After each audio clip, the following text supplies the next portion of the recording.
дар рӯзи якуми грандслами Тошкент аз ҷумҳурии Тоҷикистон 5 варзишгар, 3 бонӯ ва 2 мард ба рақобатҳо шурӯъ намуданд.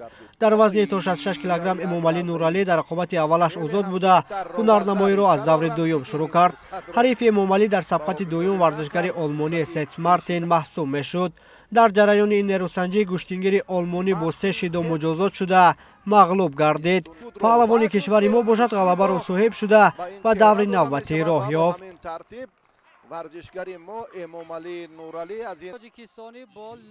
Эмомалӣ Нуралӣ дар даври сеюми вазни мазкур бо Гарсия Уиллис аз кишвари Венесуэла рӯбарӯ шуд. дар вақти асосӣ ин қувваозмоӣ ғолиб муайян нашуд ва кор ба вақти тиллоӣ кашида шуд. дар дақиқаҳои иловагии ҷудочии 21-солаи мо бо як партофти зебои худ соҳиби имтиёзи ипон шуда ба ғалаба даст ёфт ва ба марҳилаи чаҳорякниҳоӣ роҳашро ҳамвор сохт.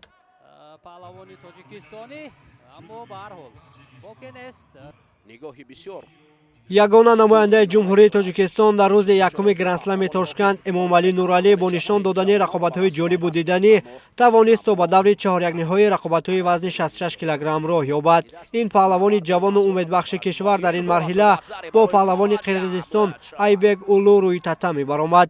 дар ин нерӯсанҷӣ ҳарду ҷудочӣ баробар қувваозмоӣ мекарданд. 11 сония мондан то анҷоми вақти асосӣ Эмомалӣ Нуралӣ бо иҷрои як усули саривақтӣ соҳиби имтиёзи вазаре шуда дар ин нерӯсанҷӣ ғалабаро соҳиб гардид ва ба марҳилаи нимниҳоии вазни мазкур роҳашро ҳамвор намуд. дар даври нимниҳоии вазни то 66 кг барандаи медали тиллои қаҳрамонии ҷаҳон дар соли 2022 дар миёни ҷавонон ва ҷоизадори чандин мусобиқаҳои дигар Эмомалӣ Нуралӣ бо варзишгари 26-солаи Федератсияи Русия Абуладзе Яго даст ба гиребон шуд. қайд кардан ба маврид аст ки Абуладзе дар корномаи варзишиаш барандаи медали тиллои чемпионати ҷаҳон, ҷоизадори Гранд-слам, Гран-при ва чанд мусобиқаҳои дигар мебошад. аз оғози ин сабқат Эмомалӣ Нуралӣ фаъолии хешро бар аъло нишон дода борҳо ба ҳуҷум мегузашт. дар як ҳолати муносиб паҳлавони кишвари мо аз зидди ҳамла истифода карда ҳарифи пуртаҷрибаи худро ба тахтапӯш зада имтиёзи ипонро соҳиб шуд ва дар ин нерӯсанҷӣ соҳиби ғалаба гардид. баъд аз ин пирӯзии ҷудочии кишвари мо бори дуюм пайи ҳам дар грандслами Тошкент ба финал баромад.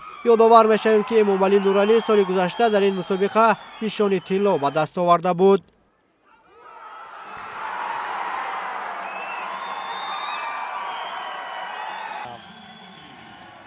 дар вохӯрии ниҳоии вазни то 66 кг варзишгари ҷавону соҳибистеъдоди меҳан Эмомалӣ Нуралӣ бо ҳарифи исроилиаш Барух Шмайлов андари майдони рақобат шуда барои соҳиб шудани медали тилло қувваозмоӣ намуд. аз оғози нерӯсанҷӣ Эмомалӣ бо азму иродаи қавӣ муқобили ин ҳарифи 29-солааш куштин мегирифт. дар дақиқаи дуюми майдондорӣ Эмомалӣ Нуралӣ бо иҷрои бисёр ҳам як усули зебову саривақтӣ соҳиби имтиёзи вазаре шуда пештафт гардид. дар сонияҳои охири рақобат довари марказ барои камкорӣ варзишгари исроилиро бо шидои сеюм муҷозот намуд ва Эмомалӣ Нуралӣ бошад ба ғалаба мушарраф гардид. бояд қайд намуд ки соли гузашта дар ҳамин майдон Эмомалӣ Нуралӣ соҳиби медали тилло шуда буд ва натиҷаи соли гузаштаашро низ дигарбора такрор намуд.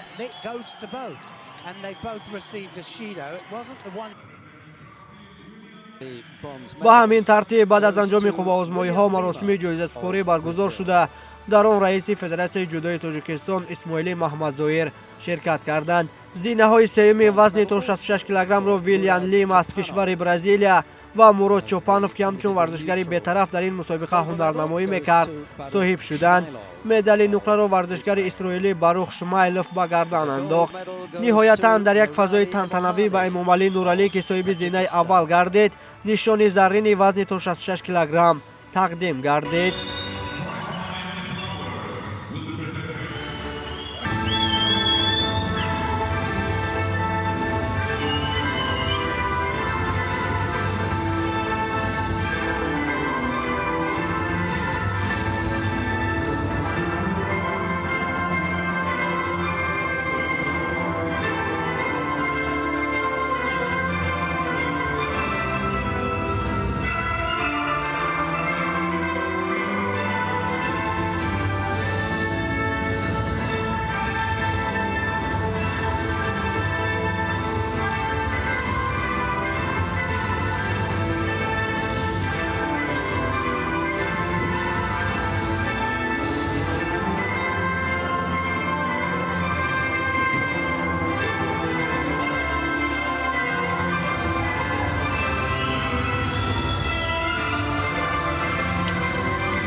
Family picture then, and well, Lima Chapanov get the bronze medals. Shimmer.